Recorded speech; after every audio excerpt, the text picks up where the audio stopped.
So, Ruth, tell me about the engagement with the World Health Organisation on the Naloxone recommendations. It was a very interesting process, actually, Leah. When I arrived, I had the impression that it was a privilege but also a right for people who use drugs or for INPUD to be represented at that guideline development meeting. However, INPUD didn't have voting rights, which was interesting. Okay. And I think that was something we discussed at some length, and I think that in the future, in developing similar guidelines, WHO will be thinking about how to ensure people who use drugs have voting rights on guidelines that are being developed that affect them.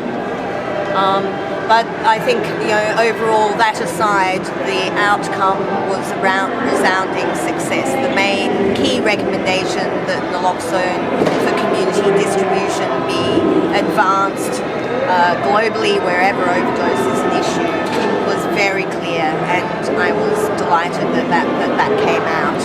That was the main objective. So what does that mean for countries other than Australia? Well, when we look at obstacles to community distribution, they're many and various, but they tend to be related to scheduling.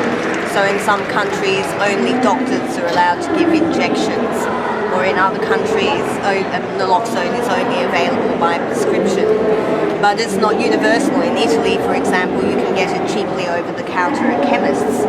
So I think what WHO has done is to say once and for all, this drug works, it's safe, easy to use, negligible adverse events, and there's not a reason on earth not to be doing this to save lives.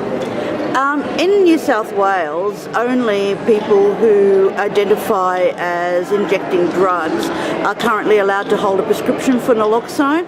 What is the World Health recommendations around that?